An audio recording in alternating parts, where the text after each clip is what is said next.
Glad you're here. Tonight, we're talking about Ori and the Blind Forest, not as something to analyze or solve, but as something to slowly move through. This is a story that doesn't demand focus. It doesn't test memory or ask you to keep track of names or places. It unfolds gently, the way a forest changes over time, quietly, patiently, often without anyone noticing until everything feels different. If your thoughts drift, that's okay. This story understands drifting. In many ways, drifting is how everything begins. Ori and the Blind Forest is a story about balance. Not balance as perfection, not a fragile ideal that must be preserved at all costs, but balance as a living process. Something that shifts and adjusts, something that can bend without breaking, until one day it bends too far and cannot return to the shape it once had. It's also a story about loss, and about how different beings respond to that loss in very different ways. The forest of Nibel exists in a state of quiet harmony. Not untouched, not frozen in time, but alive in a way that feels natural and unforced. At its center stands the spirit tree, ancient and still, its presence felt rather than announced. It does not rule the forest. It does not command. Its light spreads outward gently, like breath, like warmth on a cool night, touching leaves and water, roots and stone, sustaining life without demanding obedience. Creatures live beneath the spirit tree because the forest provides for them. There is no hierarchy here, no sense that one life is more important than another. Plants grow where there is space. Water flows where the land allows it. Shadows pass through without lingering too long. Even danger feels like part of the cycle rather than a violation of it. Things live, things fade, and the forest continues. Nibel feels old, but not tired. Ancient, but not decaying. Its age feels like memory layered on memory, growth built upon growth, rings inside a tree trunk stretching back farther than anyone could count. You can feel that this place existed long before any single creature mattered, and that it will continue to exist long after individual stories have ended. Ori comes into this world quietly. There is no prophecy, no ceremony, no sign that something important is happening. During a storm, when the forest is already in motion, when wind bends branches and rain blurs the boundary between sky and earth, a small spirit of light drifts away from the spirit tree. Ori does not choose to leave. Ori does not leap or fall with intent. Ori is carried away, small and fragile, glowing softly against the darkness. That fall is gentle, almost peaceful. But it matters. Not because Ori is special, but because balance is delicate. Even a single absence, even something so small, can ripple outward in ways no one expects.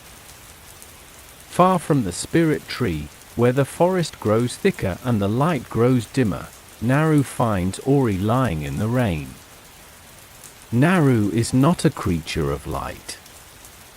She is heavy and round, shaped by earth and hunger and survival. Her movements are slow and deliberate. Her footsteps press into the ground, leaving marks behind. She does not glow. She does not float. And yet, when she sees Ori, something in her softens. She doesn't hesitate. She doesn't ask where this small glowing creature came from or why it's alone. She sees a child. Something cold. Something frightened. Something that will not survive the night without help. And that is enough. Naru gathers Ori into her arms and carries them home. What follows is not an epic, and that's what makes it important. Ori and Naru build a life together, not through dramatic moments or great achievements, but through repetition. Through routine. Through the quiet comfort of doing the same small things day after day. They gather fruit together. Naru shows Ori which trees are safe, which branches will hold their weight, which paths to take and which to avoid. Ori learns by watching, by copying, by trusting. They return home with their harvest, eat together, and sleep beside one another in a hollow carved into the roots of a massive tree. Time passes gently here. The story lingers on these moments longer than you might expect, allowing them to settle. You see Ori grow stronger, more confident, learning how to climb higher, jump farther, move through the forest with curiosity instead of fear. You see Naru relax in Ori's presence, her loneliness eased by the simple fact of not being alone anymore. There is joy here, but it is quiet joy. Shared meals. Playful moments. The soft satisfaction of surviving another day together. The forest feels safe, not because it cannot harm them, but because they have found safety in each other. These moments matter because this is what will be lost. Far away, the spirit tree watches. It feels Ori's absence not as betrayal, but as imbalance. Something that should be there is missing.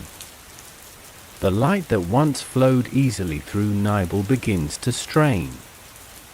The forest does not collapse all at once. It weakens slowly, the way living things do when something essential has been taken away. Water becomes less plentiful. Growth becomes harder to sustain.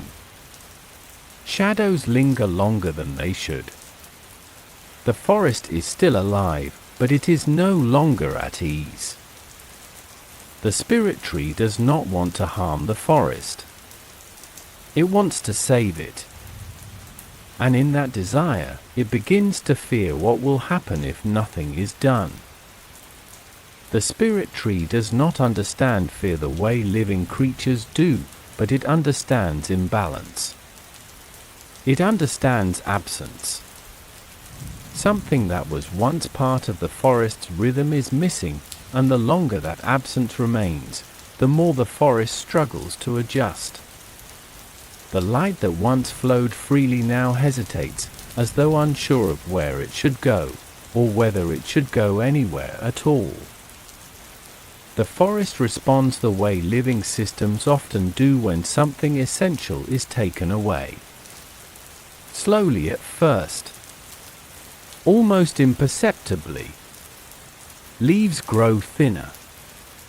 Fruit ripens less often. Water takes longer to return to places that once relied on it. No single change feels catastrophic on its own. But together they begin to form a pattern. A quiet warning. The spirit tree senses this pattern and misinterprets it as urgency. It believes that if the missing light can be returned, balance will follow naturally. That the forest will simply resume the shape it once held. And so, without malice, without anger, the spirit tree makes a choice rooted in fear. It releases a surge of light. This light is not gentle like the glow that normally sustains Nibel. It is focused, forceful, driven by intention rather than patience. It pushes outward through the forest, tearing through air and branch alike, illuminating everything it touches with sudden intensity. The forest reacts instantly. Fire ignites where it should not. The ground trembles. Creatures flee or hide, sensing danger long before they understand it. The light does not discriminate. It does not pause to consider what lies in its path.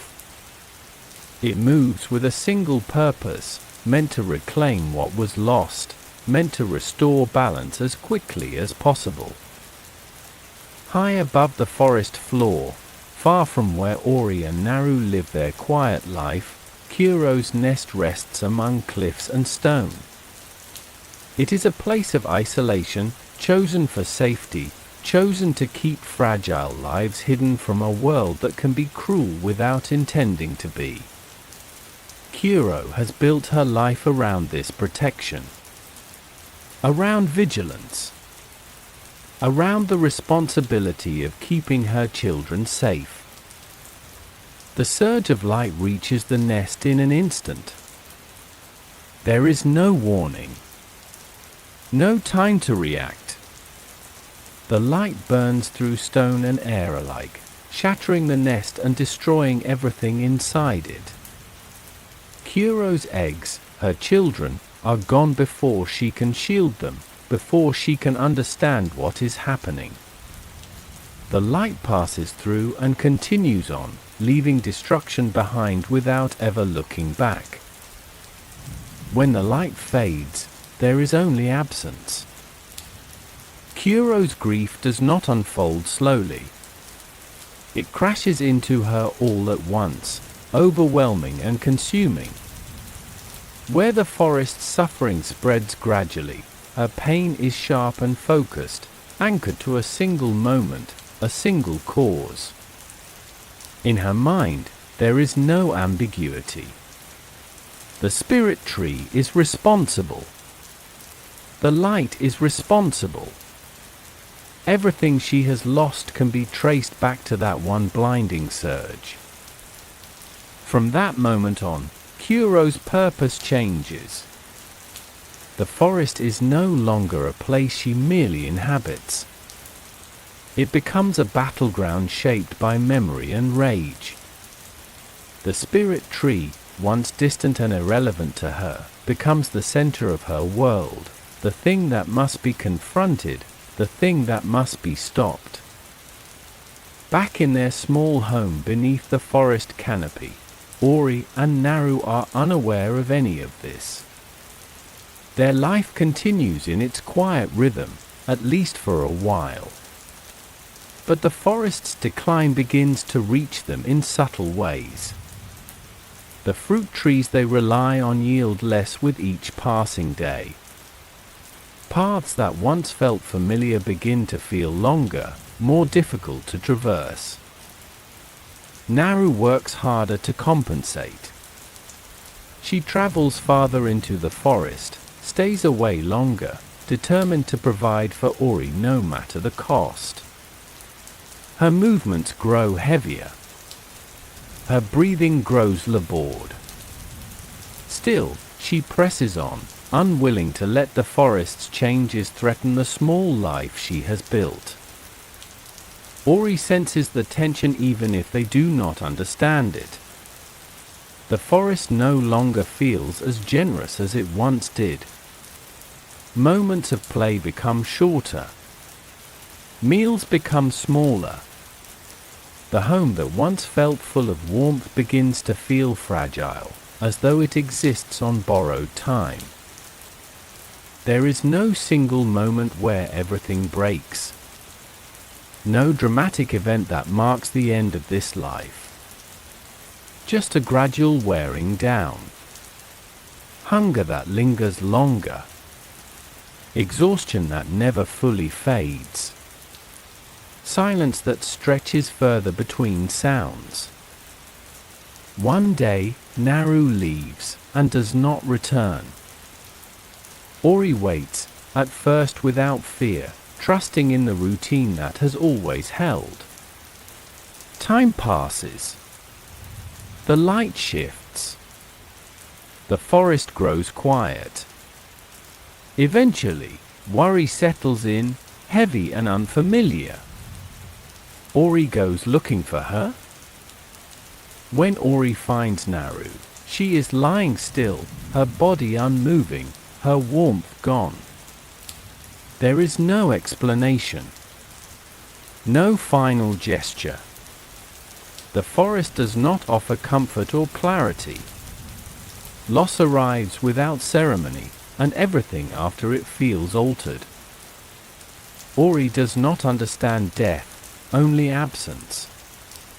Only the sudden weight of being alone. The days that follow blur together. Ori tries to repeat the routines they shared, but they no longer work. Food is scarce. The forest offers little. The home they built together feels too large now, too empty, echoing with memories that have nowhere to settle. Hunger weakens Ori quickly. Grief drains what little strength remains. The forest that once felt protective now feels indifferent, not out of cruelty, but because it is struggling too. Eventually, Ori collapses beside the place they once slept together. The light that once glowed softly fades, dimming until there is almost nothing left. For a moment, the forest is still. Then, faintly, light stirs again. The light that returns is not sudden. It does not surge or burn the way it did before. It arrives carefully, almost hesitantly, as though aware of the damage it has already caused. The spirit tree reaches out across the forest once more, not driven by urgency this time, but by recognition. Something precious has been lost. Something fragile is fading. And this time, the response is slower, gentler. Ori's body stirs. At first, there is only warmth, a faint sensation spreading through limbs that feel heavy and distant. The forest breathes quietly around them. Leaves shift. Light filters through branches. The world has not ended, even though it felt like it might have.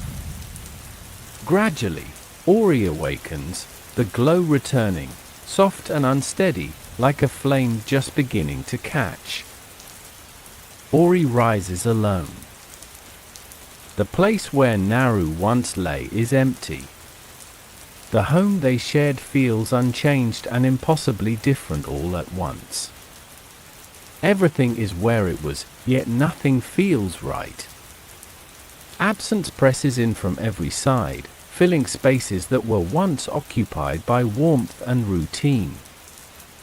The forest offers no answers. It simply exists, continuing on, as forests do. Ori moves carefully at first, weak and uncertain. Each step feels heavier than it once did. Hunger lingers. Grief settles quietly, not as sharp pain, but as something dull and constant, something that reshapes how the world feels. The forest that once seemed endless now feels fragile, as though it could slip away at any moment. It is then that Sane appears. She does not arrive dramatically. There is no sudden voice, no command. She is simply there, a small fragment of light given shape, hovering close to Ori as though aware that closeness matters now. Her presence feels different from the spirit tree's distant glow. It is more focused, more personal. Sane does not speak of destiny or obligation. She explains only what is necessary. The forest is sick. Balance has been broken. The spirit tree's light has been scattered, and without it, Nibel will continue to decay. The places that once sustained life can be restored, but only if the connections between them are repaired. Ori listens, not with certainty, but with quiet acceptance. There is no sense of heroism here. No belief that they are meant for this task. There is only the understanding that standing still will not bring Naru back, and that moving forward is the only way to remain part of the world at all. Together, Ori and Sane step back into the forest. The paths ahead feel familiar, but altered. Thorns block routes that once felt open. Darkness gathers in places where light once passed easily. Creatures move differently now, more erratic, more defensive. The forest is still alive, but it is no longer at ease. Ori's movement through this space is tentative at first. Each jump, each climb, is an act of relearning. The forest no longer supports them the way it once did. Progress requires attention, patience, adaptation. Ori learns not by force, but by observation, by listening to how the world responds. As they move farther from the place they once called home, the scale of the forest becomes more apparent. Nibel stretches outward in all directions, filled with areas that once worked together in quiet harmony. Streams fed trees. Tree-stabilized soil. Roots guided water. None of these systems existed in isolation. And now, as connections fail, the damage spreads. The spirit tree's presence is felt more strongly as Ori travels, not as a command, but as a distant pull. It does not demand obedience. It waits. Its light flickers faintly, strained, reaching out through Sane in small, careful guidance. The first great sign of what has been lost appears in the water. Streams that once ran clear now churn violently or lie stagnant, clogged by corruption spreading outward from the forest's wounded heart. Water, once a source of life, has become unpredictable. In some places, it floods without warning. In others, it disappears entirely, leaving dry channels behind. At the center of this disruption stands the Jinso tree. It rises tall and solemn, its structure ancient and complex, its purpose once essential to the forest's survival. This tree was never meant to dominate Nibel. It was meant to serve it, filtering water, regulating flow, sustaining life quietly and endlessly. Now, its mechanisms lie dormant, its interior strained and unstable. Approaching the Jinso tree feels different from moving through the forest itself. The air is heavier. The light behaves strangely, bending and shifting in ways that feel unnatural. Ori senses that this place remembers what it once was, even if it can no longer perform its function. Entering the tree feels like stepping into a memory. Inside, Ori navigates narrow spaces and forgotten structures, remnants of a system that once worked flawlessly. The tree does not resist Ori's presence, but it does not welcome it either. It simply waits, suspended between what it was and what it has become. As Ori moves deeper, the forest's need becomes clearer. Restoring the Jinso tree is not about achievement. It is about necessity.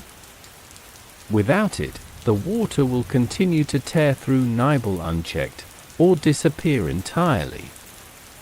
Balance cannot return without this connection. Ori does not claim the tree. They reconnect it.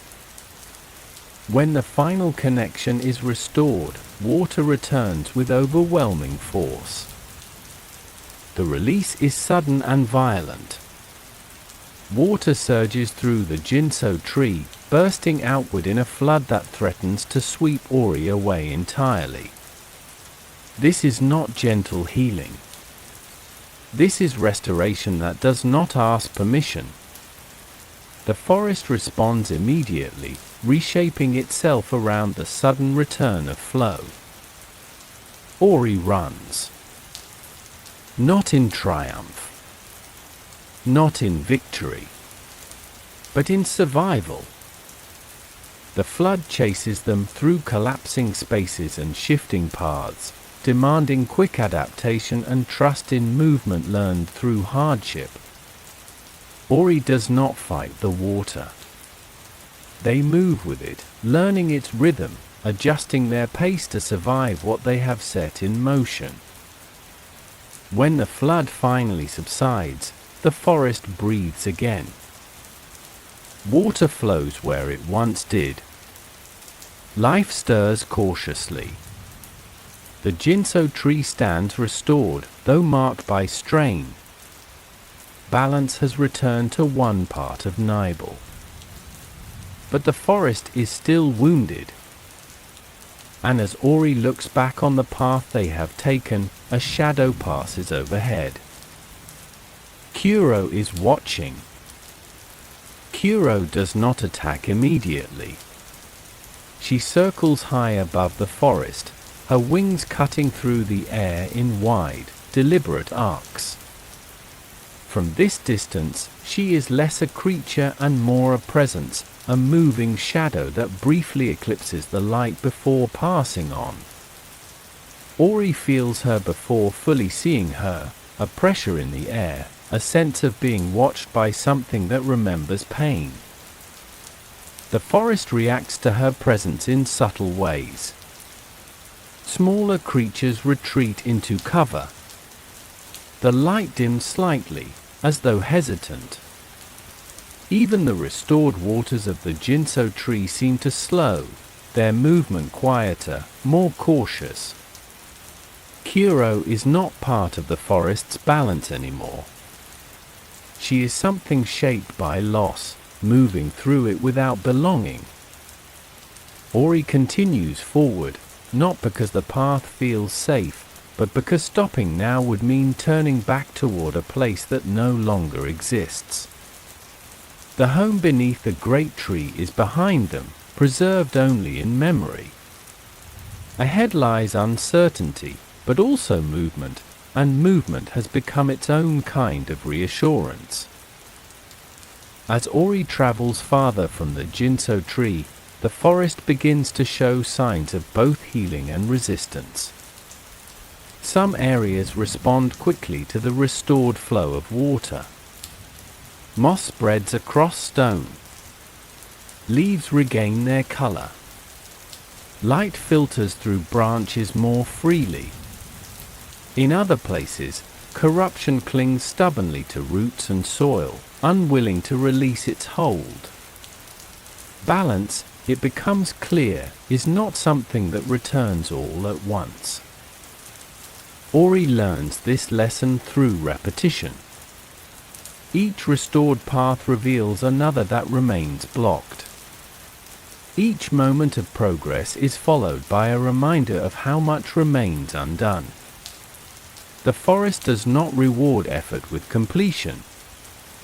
It responds slowly, incrementally, asking for patience rather than certainty. Sane remains close, her guidance steady and calm. She does not frame the journey as a race against time. There is no ticking clock, no threat of immediate collapse. Instead, there is the quiet understanding that neglect allows damage to spread, and attention allows healing to begin. Ori's task is not to fix everything, but to keep moving, to keep reconnecting what can still be reached. Kuro's appearances grow more frequent.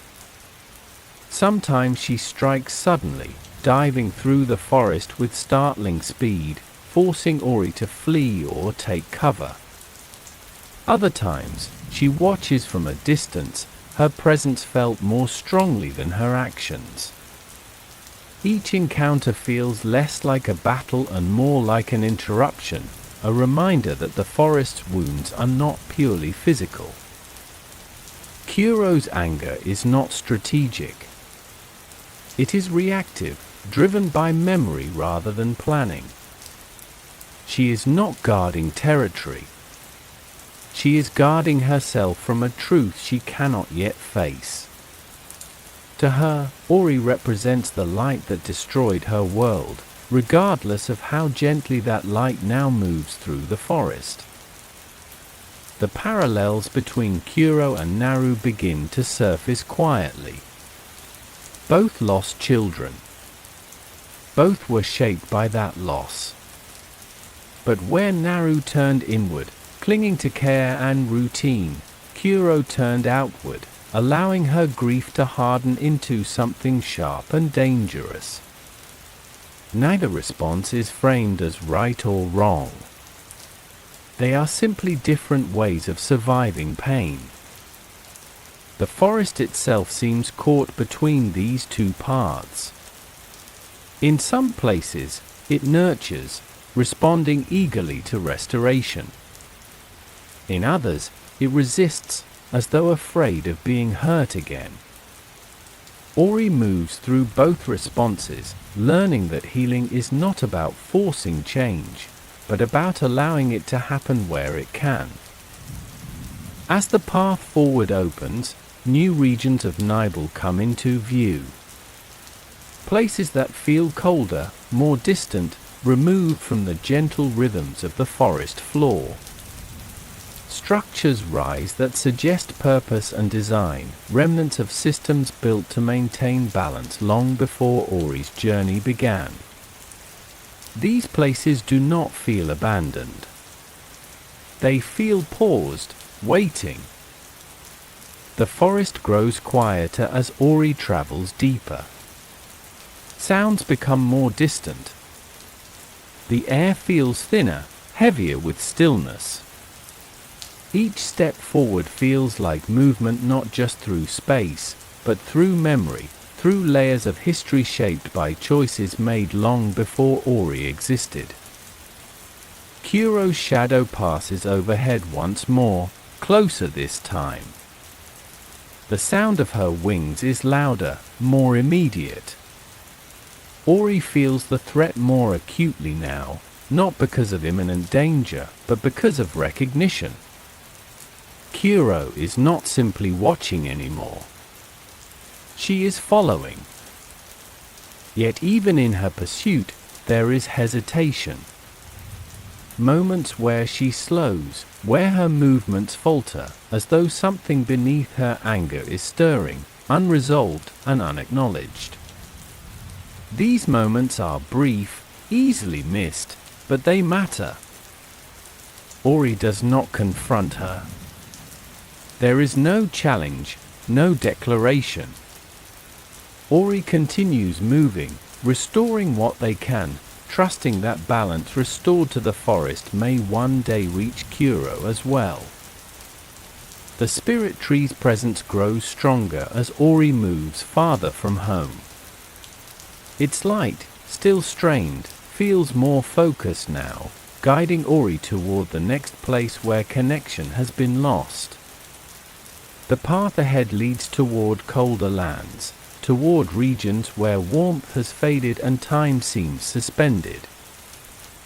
Ori pauses briefly at the edge of this new path. The forest behind them carries signs of healing, imperfect but real. The forest ahead waits, wounded in different ways. There is no clear sense of resolution yet. Only continuation. Ori steps forward. And the forest, quiet and watchful, allows the journey to go on. The air grows colder as Ori moves forward, not suddenly, but gradually, the way temperature changes when the forest thins and the light begins to fade. Leaves crunch more sharply beneath each step. Breath feels heavier. The sounds of flowing water and distant creatures soften, replaced by long stretches of quiet that feel almost deliberate. This part of Nibel feels removed from the rest, as though it exists slightly out of time. The forest here does not respond quickly. It does not rush to heal or resist. It simply holds on, suspended in a state that feels neither alive nor dead, but paused. The land remembers warmth, but no longer knows how to hold it. The path narrows, winding upward and inward toward structures half buried in ice and stone. These ruins do not feel abandoned in the way broken places often do. They feel preserved, locked in place by cold, their purpose frozen rather than forgotten. Ori senses that this region once played a vital role in the forest's balance, just as the Jinso tree did, but in a different way. Cold settles into everything here.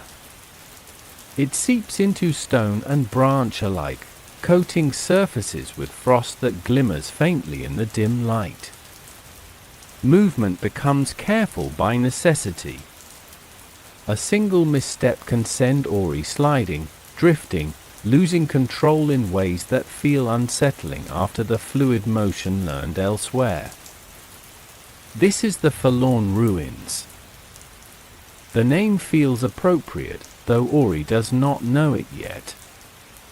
This is a place shaped by absence. Where water once flowed freely, ice now dominates. Where warmth once passed naturally through the land, cold has taken hold, preserving decay rather than allowing renewal. The forest here has not died. It has stopped. Ori moves slowly, listening to the environment. Each sound carries farther than expected. The creak of shifting ice. The soft echo of movement against stone. Even silence feels louder, heavier, pressing inward with a quiet insistence. As Ori navigates these frozen spaces, the forest's resistance becomes more apparent. Platforms crumble when touched too quickly. Icicles fall without warning. Wind cuts sharply through open areas, pushing against Ori's small frame. This is not hostility. It is fragility. The land here cannot tolerate haste. Sane remains close, her light steady but subdued, as though even she is cautious in this place.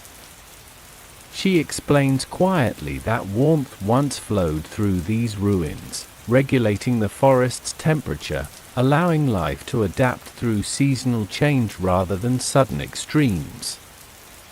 When that flow was disrupted, cold settled in and refused to leave. Restoring warmth here will not be simple. It will not happen all at once. The ruins will not awaken eagerly the way the Jinso tree did. They will resist, not out of malice, but because change itself has become dangerous. Ori begins the work slowly. Each movement through the Forlorn Ruins requires attention. Timing becomes as important as direction. Ori learns to wait, to observe the rhythm of the environment before acting. Ice forms and breaks in cycles. Wind surges and recedes. The ruins reveal patterns only to those willing to pause long enough to notice them. This careful pacing changes how the journey feels. There is no chase here, no rush forward. Progress is measured in small successes, each one hard-won and temporary. Ori adapts not by becoming stronger, but by becoming more aware. As warmth begins to return in faint traces, the effect is subtle. Ice does not vanish dramatically. It cracks. It loosens. It allows movement where there was none before. Balance, here, does not mean restoring what was lost completely. It means creating space for coexistence. Kuro's presence feels more distant in this region, though no less heavy. She appears less often, watching from far above, her silhouette smaller against the pale sky. The cold seems to affect her too, slowing her movements, muting her aggression. In this quiet, frozen place, even her anger feels subdued. Ori continues onward, reconnecting systems that once allowed warmth to pass through the land. Each restored pathway changes the environment slightly. Frost retreats from certain surfaces. Light behaves differently, refracting through melting ice rather than bouncing sharply off frozen stone. The ruins respond cautiously, as though testing the safety of change before fully accepting it. As Ori nears the heart of the forlorn ruins, the cold grows sharper once more, resisting the encroaching warmth.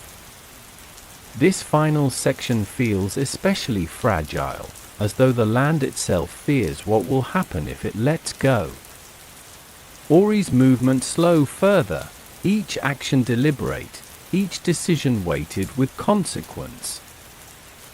When the final connection is restored, warmth returns not as a surge, but as a slow, spreading presence. Ice loosens its grip gradually, allowing the ruins to breathe again. The change is quiet, almost gentle. The forest responds not with celebration, but with relief. As Ori steps back into the open air, the contrast is immediate.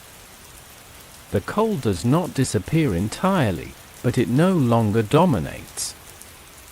The land feels capable of change again. Time, once suspended, begins to move. Behind Ori, the forlorn ruins stand altered but not erased. Ahead, the forest stretches onward, leading toward regions shaped by different wounds, different imbalances.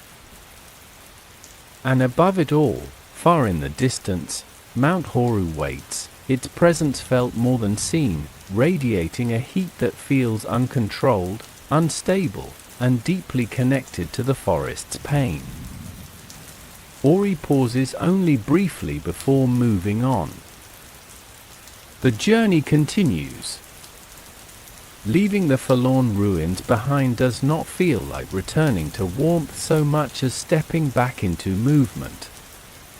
The forest beyond is changed by what has been restored, but it does not suddenly feel safe or whole. Instead, it feels capable again, able to respond, able to shift rather than remain locked in place. That difference matters more than comfort ever could. Ori notices the change first in the way the forest breathes. Light filters through branches with a little more confidence. Shadows still linger, but they no longer cling as stubbornly to the ground. Even the air feels less brittle, less tense, as though the land itself has released a breath it has been holding for far too long. Movement becomes easier here, but not effortless. Ori's body carries the memory of cold, of careful timing and restraint.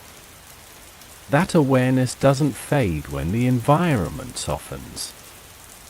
It stays, shaping how Ori approaches each new space. There is less urgency now, but more intention. Each step forward feels considered rather than reactive.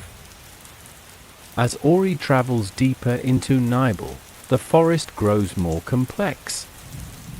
Paths branch and rejoin in ways that feel deliberate, almost thoughtful. The land here seems shaped by long-term cooperation between systems rather than raw survival. Trees grow in patterns that guide movement.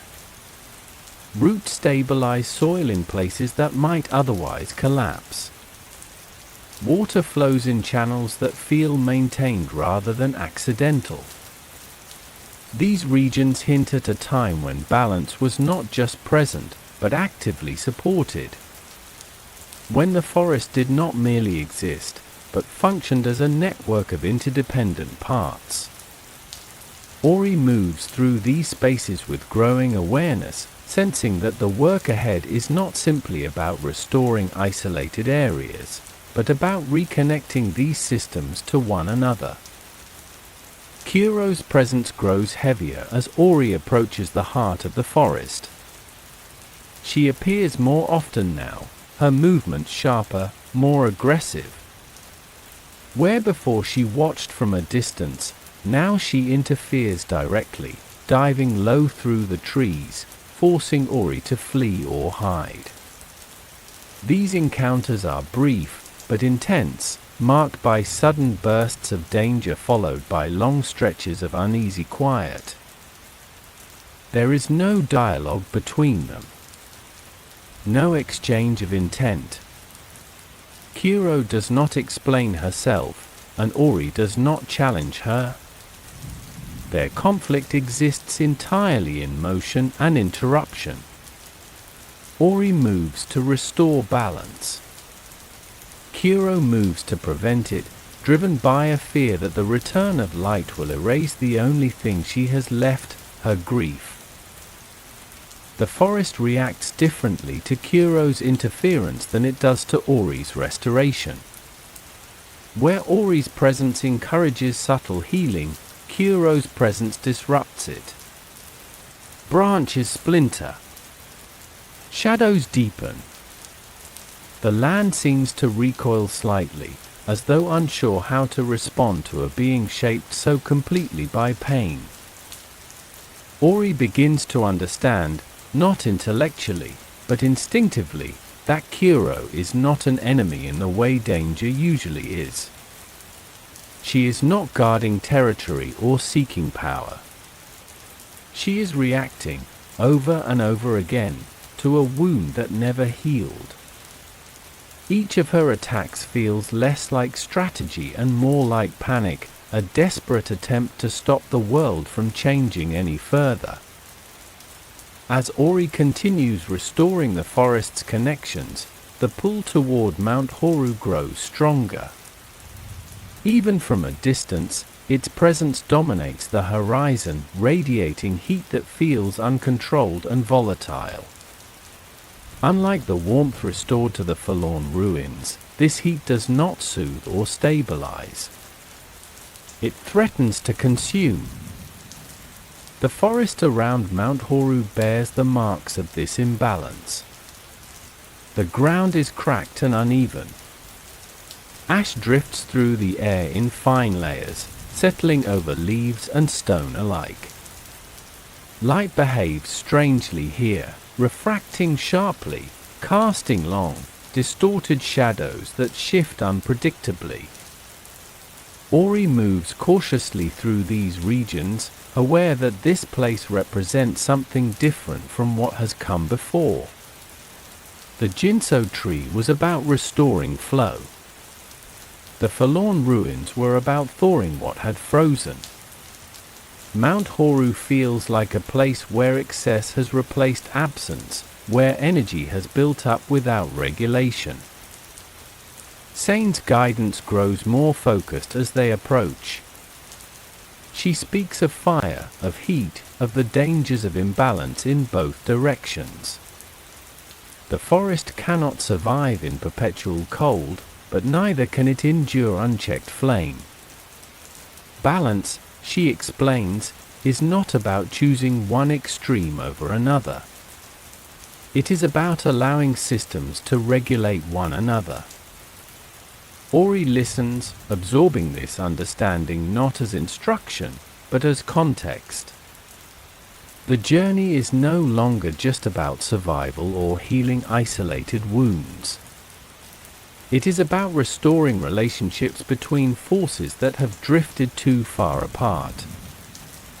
Kuro's attacks intensify as Ori nears Mount Horu.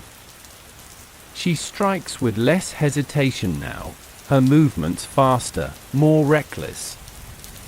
Each encounter feels charged with urgency, as though she senses that something final is approaching, something that cannot be undone once it begins. Despite this, Ori does not slow. There is no sense of bravado, no attempt to confront Kuro directly. Ori's persistence is quiet, almost stubborn, driven by the same instinct that carried them forward after waking alone beneath the trees. Movement has become survival. Restoration has become purpose. As Ori reaches the outer edges of Mount Horu, the forest grows sparse. Trees thin out. The ground becomes unstable. Heat radiates from below, pulsing in irregular waves. This place feels less like part of Nibel and more like a wound at its core, raw and exposed. Ori pauses briefly at the threshold, feeling the weight of everything that has come before. The forest behind them carries signs of healing, imperfect but real. Ahead lies something volatile, unresolved, and deeply tied to the forest's suffering. Above, Kuro circles once more, her shadow cutting across the land with increasing urgency. She does not attack immediately. Instead, she watches, as though waiting for Ori to make the next move.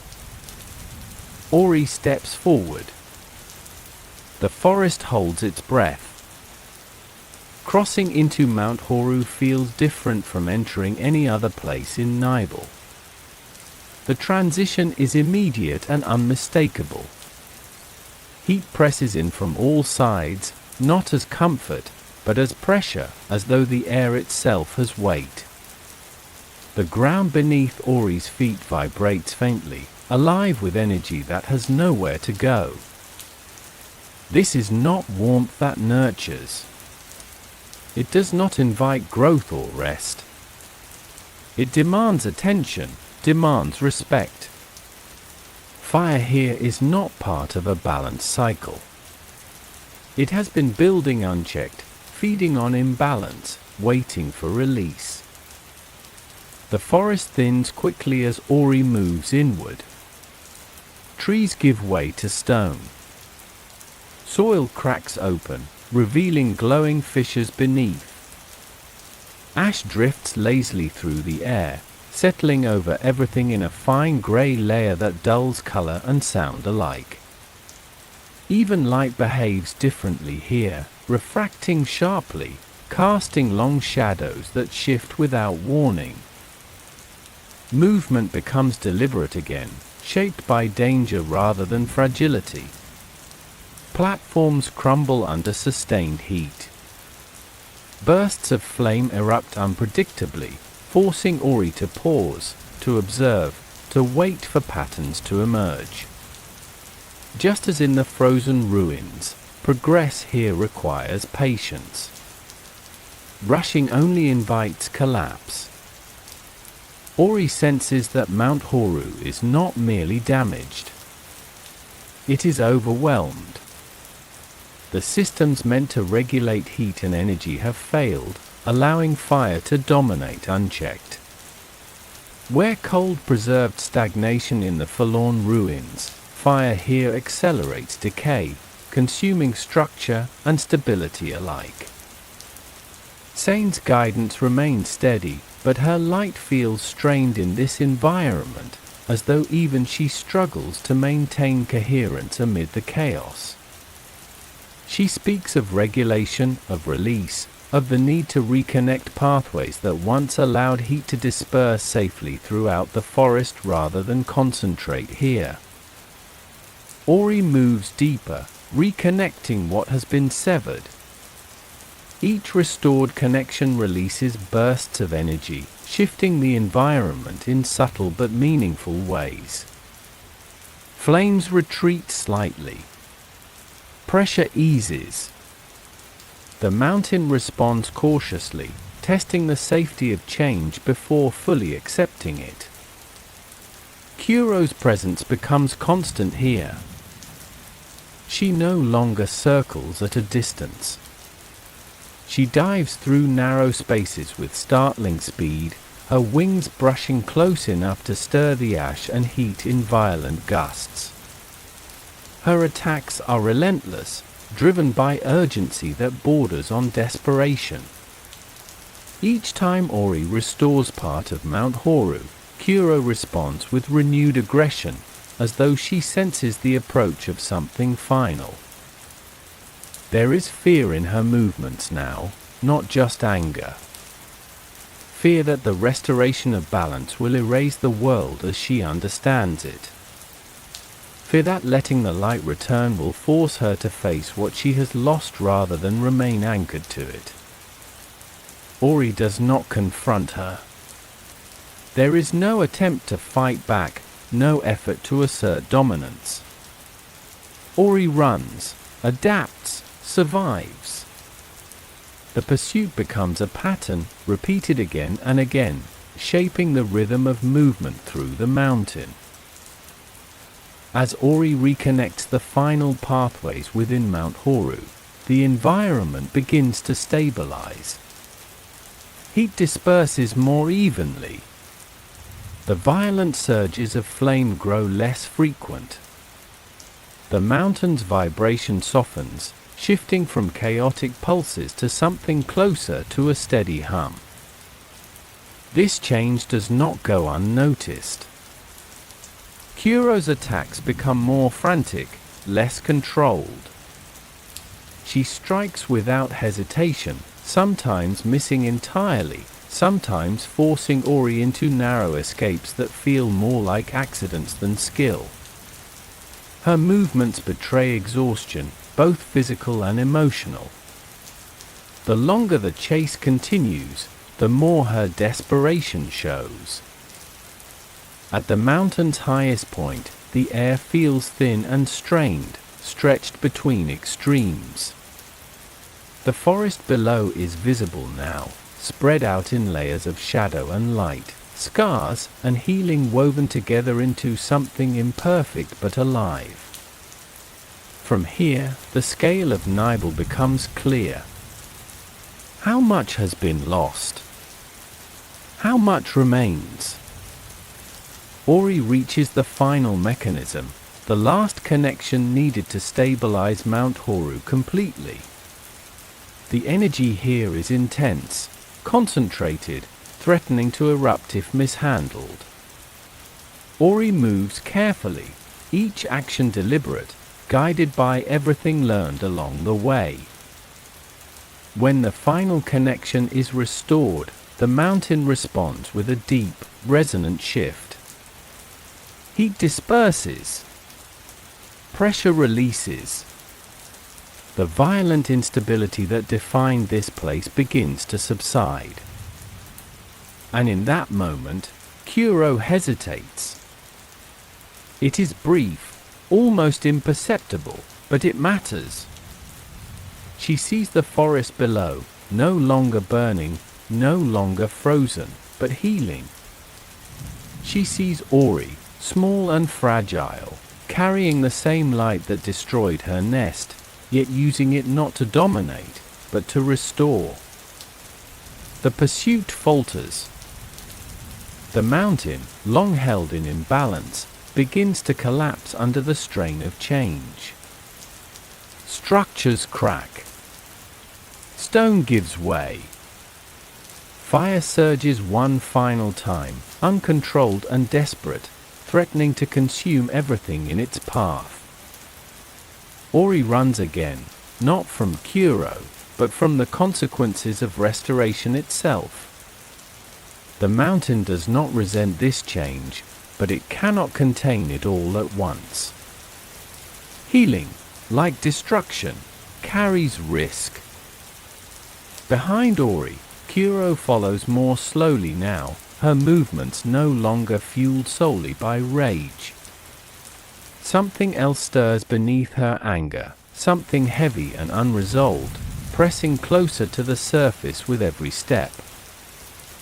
As the path narrows and escape seems less certain, Ori stumbles. Time stretches thin.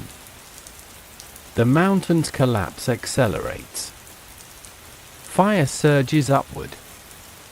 Stone fractures beneath the strain. And in that moment, Kuro makes a choice. Kuro's decision does not come with fanfare or hesitation long enough to be named.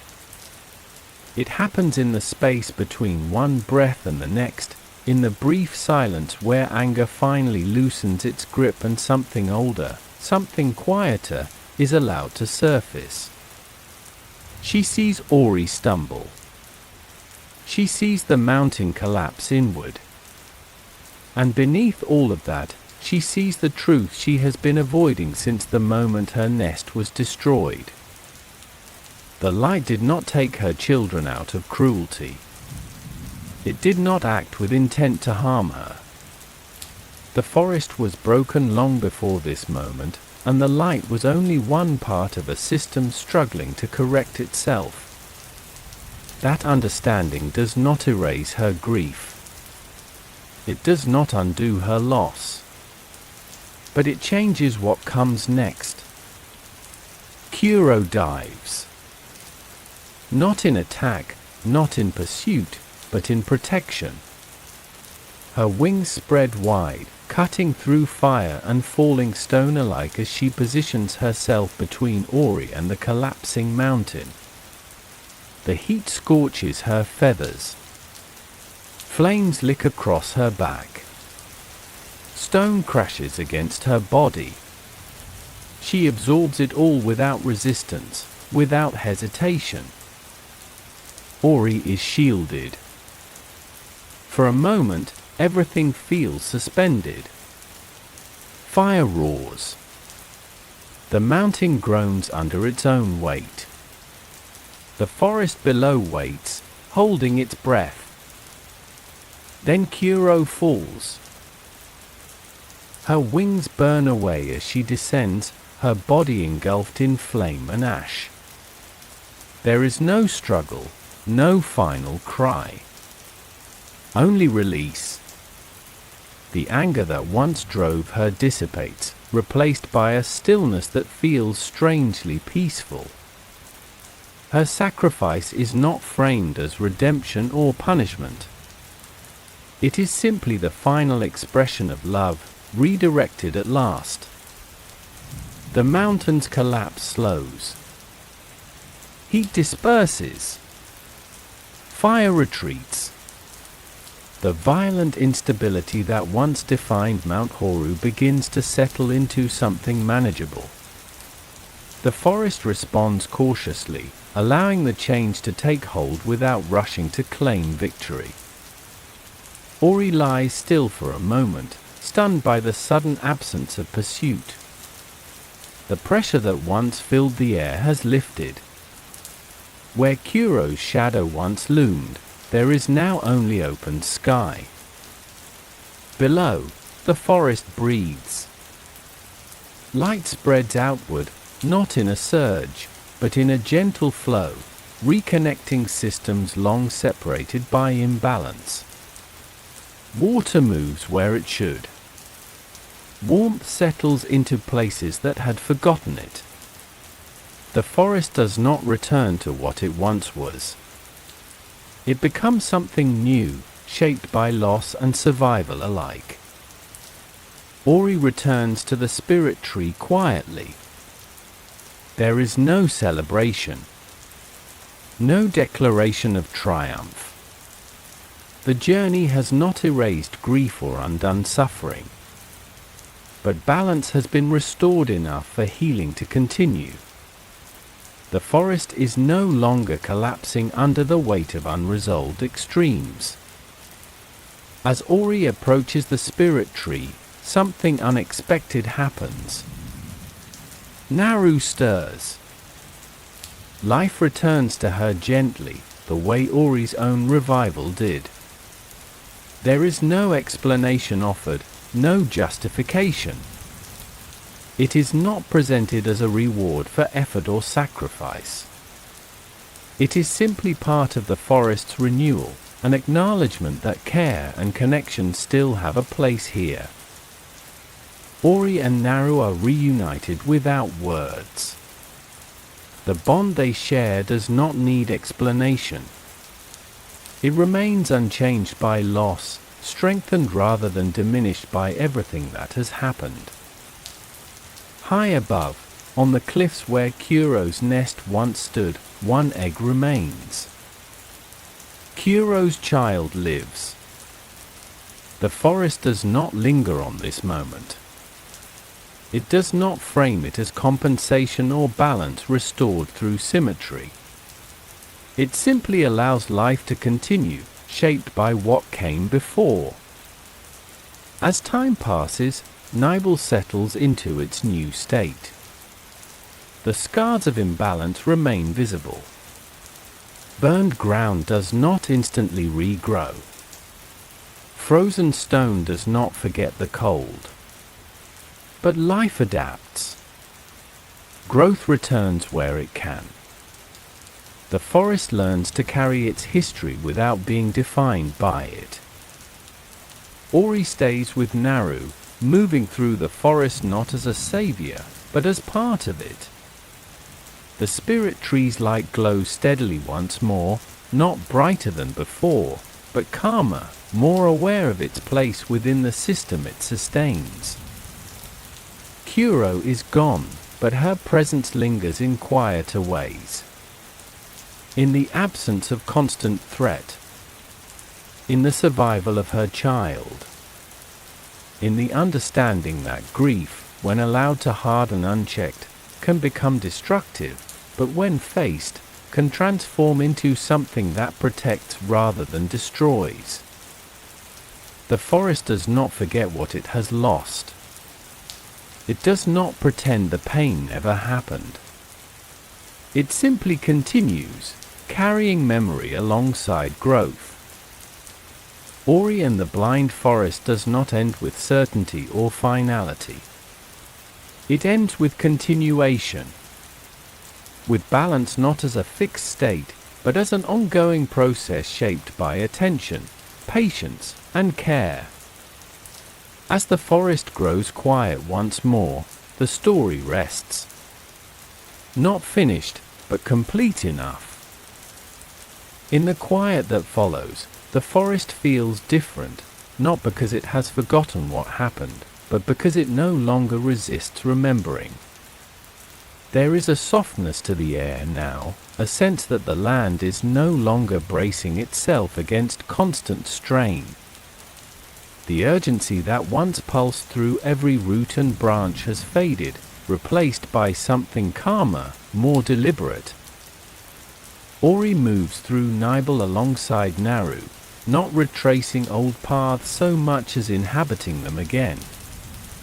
The forest does not rush to present itself as healed. Some areas remain scarred, their damage visible and unhidden. Burned ground does not instantly turn green. Stone cracked by heat remains uneven. The cold that once froze entire regions lingers in shaded places where warmth reaches slowly, if at all.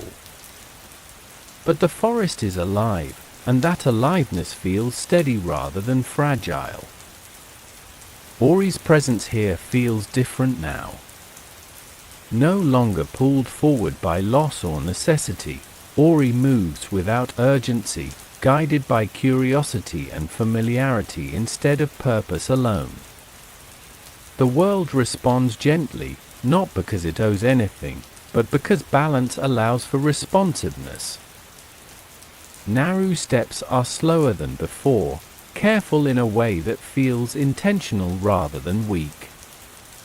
She moves through the forest with renewed awareness, noticing changes she might once have ignored.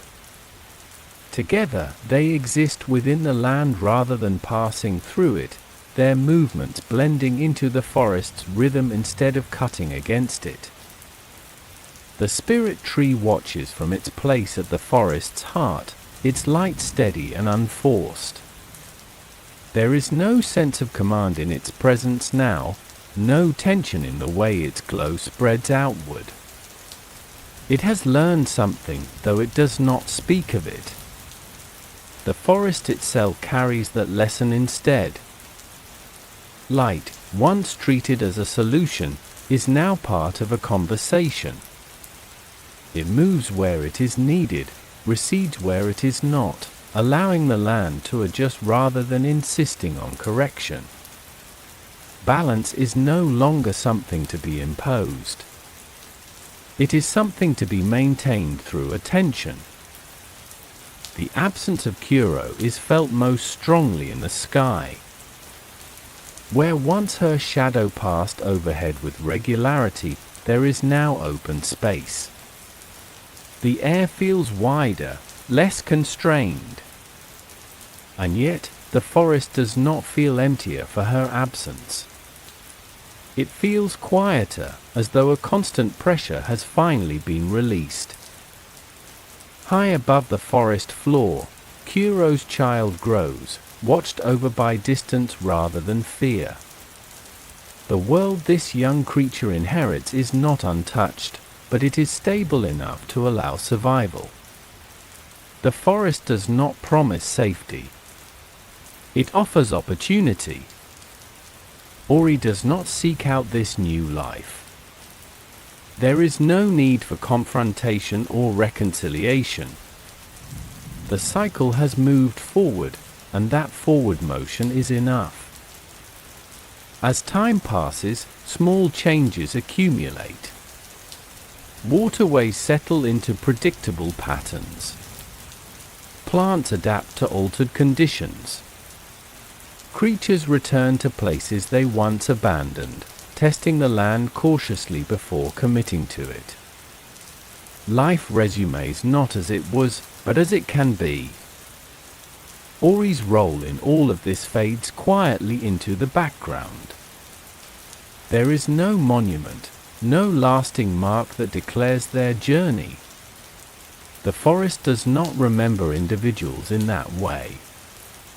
It remembers impact, adjustment, connection. And yet, Ori's presence lingers in subtler forms. In the way paths remain open. In the way systems once disconnected now interact smoothly. In the absence of extremes that once threatened to tear the forest apart.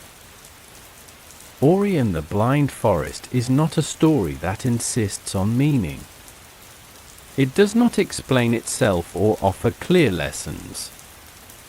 Instead, it invites reflection. It asks you to sit with what you have seen, to notice the patterns that emerged, to consider how loss shaped every decision that followed. Kuro's anger was not born from cruelty.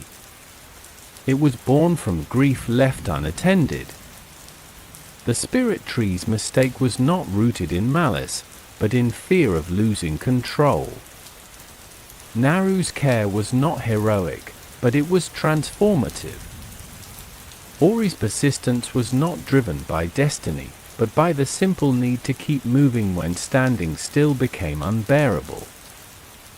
None of these responses are framed as right or wrong.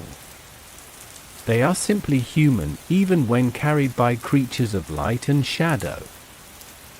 The forest reflects this complexity back to the listener. It does not punish or reward. It responds. It adapts. It remembers.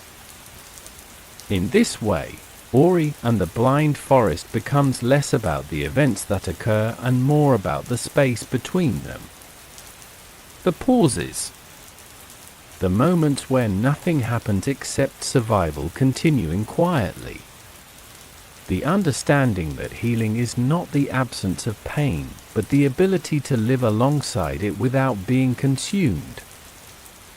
Ori's story does not end with certainty. It ends with balance restored enough to allow uncertainty to exist without becoming catastrophe. The forest is not safe forever. It is simply capable again.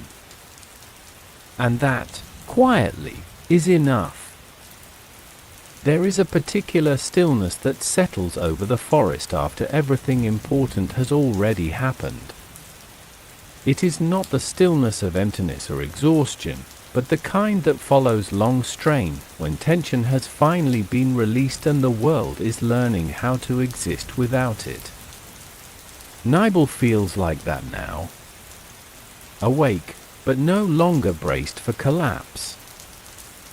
Ori drifts through this quiet without expectation. There is no destination pressing forward, no task demanding completion. Movement becomes optional again, chosen rather than required. Some days Ori wanders far, exploring places that once felt unreachable or unsafe. Other days Ori stays close to home, content to exist within a small familiar space. Both feel equally valid. The forest allows this flexibility. It does not close paths behind Ori or funnel them toward any particular end. Balance, once restored, creates room for choice. That room feels spacious in a way that urgency never did. Naru's presence anchors this new rhythm. She no longer moves with the quiet desperation that once defined her days. Her care has softened into something steadier, less driven by fear of loss and more shaped by acceptance of uncertainty. She gathers food without urgency. She rests when her body asks her to. The forest provides again, imperfectly but consistently. The bond between Ori and Naru feels different now. It carries memory within it, the knowledge of what it means to be separated, to be alone. That knowledge does not make them cling more tightly. It makes them gentler with one another, more attentive, less willing to take presence for granted. The spirit tree's light continues to spread across Nibel, but it does so without assertion. It no longer pushes outward as if trying to correct a mistake. It settles instead, flowing where the forest opens space for it, withdrawing where it is not needed. Its glow feels less like authority and more like participation. In this way, the spirit tree becomes part of the forest rather than its center. Balance emerges not from dominance, but from relationship. Ori does not think about Kuro often, but her absence remains meaningful. There are moments when the sky feels too open, too quiet, and memory surfaces without invitation. The shadow that once passed overhead has not been replaced. It has been released. The forest carries that absence without trying to fill it. High above, Kuro's child grows slowly, watched not by fear, but by distance. The forest does not interfere. It does not attempt to shape this new life according to old patterns. It allows space for becoming, trusting that balance does not require repetition.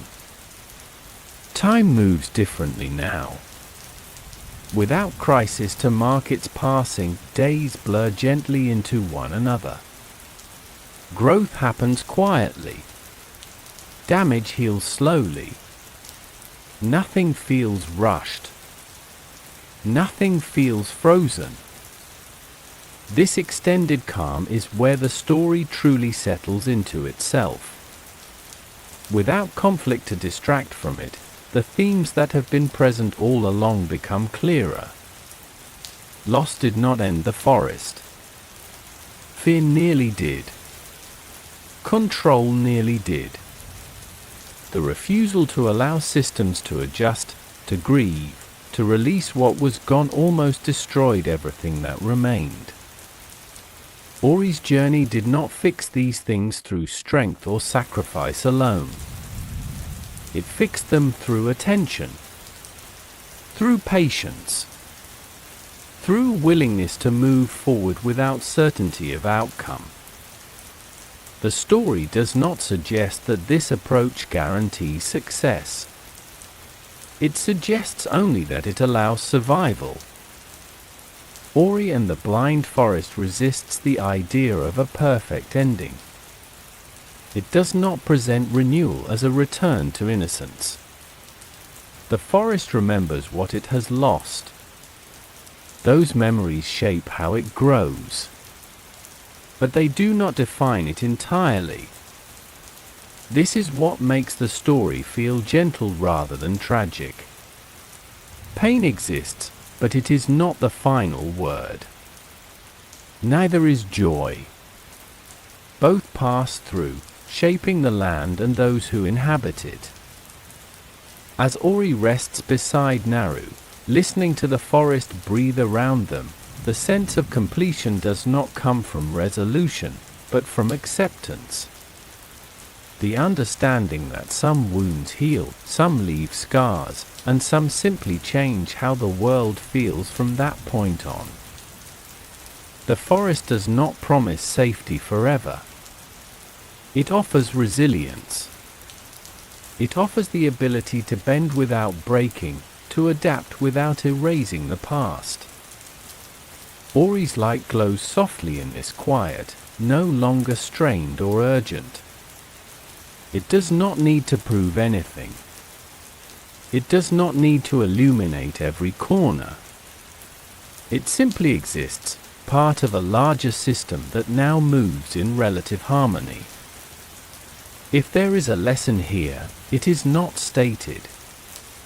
It is felt. In the slowness of recovery. In the absence of spectacle. In the quiet confidence of a world that has learned, painfully, how to carry itself forward. The story lingers because it does not close itself off. It leaves space. Space for interpretation. Space for rest. Space for the listener to drift, to reflect, or simply to fall asleep to the sound of a forest that has survived. Ori and the Blind Forest ends not with finality, but with continuation. With balance restored enough to allow life to keep unfolding, imperfect and resilient, long after the moment of crisis has passed. And in that continuation, the story finds its peace. As the forest settles further into this quieter rhythm, it becomes clear that what changed most was not the land itself, but the way it holds what has happened. Nibel no longer reacts to every disruption with urgency or fear. It responds instead with patience, adjusting gradually, allowing space for error without letting imbalance spiral unchecked. Ori senses this shift intuitively. The forest feels less brittle now, less prone to sudden collapse. Even when danger appears, it no longer carries the same weight of inevitability. There is room to pause, to consider, to choose a path forward without panic. This sense of space is perhaps the most meaningful result of balance restored. Space to grieve without being consumed. Space to heal without pretending nothing was lost. Space to exist without needing constant justification. Ori's movements through the forest grow slower over time, not from exhaustion, but from comfort. There is less need to push forward, to test boundaries, to prove adaptability. The forest invites stillness again, offering places to rest, to observe, to simply be present.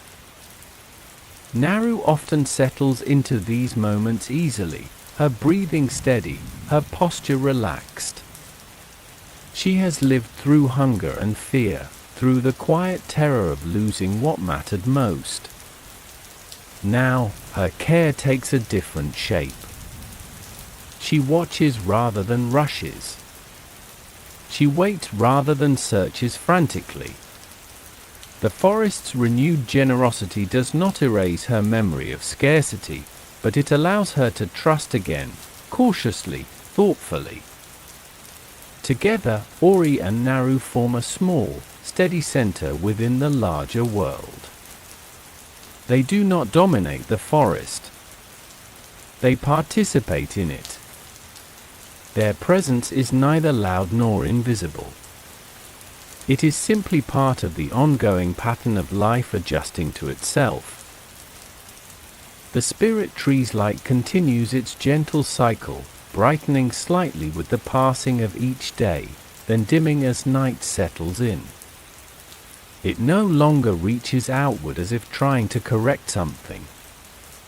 It listens. It responds. It allows the forest to guide the flow as much as it guides the forest.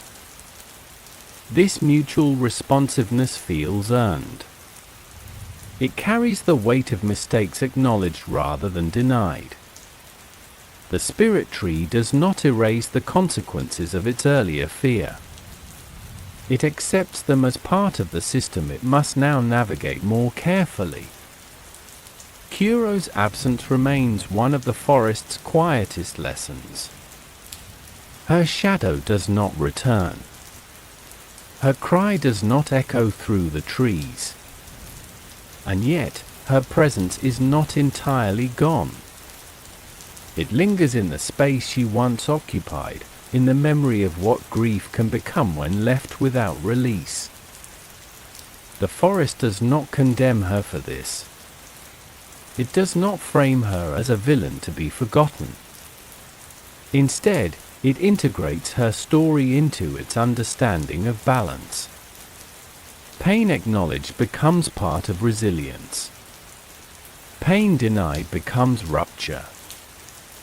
High above, Kuro's child grows into this understanding without knowing its origin.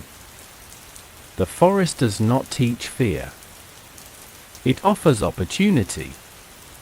The future remains unwritten, shaped by choice rather than inheritance alone. Ori does not witness this growth directly. There is no need. Balance does not require constant oversight. It requires trust.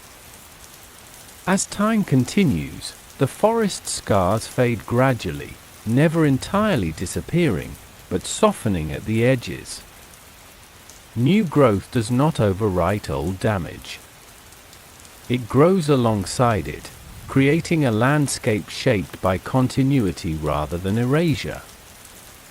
This coexistence of old and new defines the story's quiet resolution. Ori and the Blind Forest does not suggest that healing means forgetting. It suggests that remembering does not have to prevent growth. The world becomes livable again, not because it is perfect, but because it is adaptable. Ori rests more often now, sometimes watching light filter through leaves, sometimes listening to water move gently over stone. These moments do not feel like pauses between important events. They feel like the point. The forest does not rush toward another crisis. It allows itself to exist without constant testing. This does not guarantee peace forever. It allows peace now. As the story draws closer to its end, there is no sense of closure being imposed. No attempt to wrap meaning neatly. The forest remains open, its future undefined, its balance dependent on continued care rather than permanent solutions. Ori's glow remains steady, no longer flickering under strain. It is not brighter than before. It is calmer. Naru's presence remains constant, grounding this calm in something tangible and real. Together, they embody the story's quiet conclusion, survival not as triumph, but as continuation. The forest breathes, and in that breath, the story gently eases toward rest. Eventually, even the sense of movement fades into something softer. The forest no longer feels like a place being traveled through, but a place being inhabited. Paths exist without needing to be followed. Clearings open without asking to be crossed. The world feels less like a sequence of spaces and more like a single, continuous presence. Ori settles into this presence naturally. There is no effort required anymore, no adjustment necessary to belong. The forest accepts Ori not because of what was done, but because Ori has always been part of it. The light that once drifted away has returned, not to its origin exactly, but to a place where it can exist without strain. Naru's days unfold quietly now. She moves through the forest with an ease shaped by experience rather than confidence. Her steps are careful, but no longer anxious. She gathers what is needed and leaves the rest untouched. She rests without guilt. The forest responds in kind, offering enough without excess. There is a subtle trust here, built not on certainty, but on consistency. Day after day, the forest holds. It does not demand vigilance or sacrifice. It simply continues, and that continuation becomes its own reassurance. The spirit tree remains present, its light steady and unassertive. It no longer watches over the forest as something separate from it. It exists within the system it sustains, responding to shifts rather than directing them. Its earlier fear has softened into awareness, its urgency replaced by patience. This patience shapes the rhythm of everything that follows. Rain falls when it does, not as a test or a threat, but as part of a cycle that no longer overwhelms. Water flows where the land allows it. Warmth settles and recedes naturally. Cold returns in small, manageable ways, reminding the forest of its limits without freezing it in place. Ori experiences all of this without interpretation. There is no need to frame it as success or failure. Life simply resumes, shaped by memory but not ruled by it. At times, the memory of Kuro surfaces quietly, without anger or fear attached. Her absence is felt as a space that has been left open, not torn away. The forest does not rush to fill that space. It allows it to exist, honoring what was lost without trying to replace it. High above, Kuro's child moves through the sky with cautious curiosity, unburdened by the full weight of the past. The forest does not intervene. Balance does not require control. It requires allowance. As days blur gently into one another, the urgency that once drove every movement becomes a distant echo. Ori no longer wakes with a sense of necessity. There is no task waiting. No imbalance demanding immediate attention. The forest has room now to absorb disruption without fracturing. This room is what allows rest. Ori rests often, sometimes alone, sometimes beside Naru, listening to the quiet interplay of wind and leaves, water and stone. These sounds no longer carry threat or tension. They are simply signs of life continuing. The story does not insist on being remembered in detail. It does not demand reflection or analysis. It invites presence. The kind that does not require thought, only awareness. Ori and the Blind Forest ends this way deliberately, easing rather than concluding. There is no final lesson to be extracted, no single meaning to be held onto. The forest remains open, its future undefined, its balance dependent not on permanence, but on ongoing care. What mattered was not the restoration of what was lost, but the ability to move forward without denying that loss. To carry memory without allowing it to harden into fear.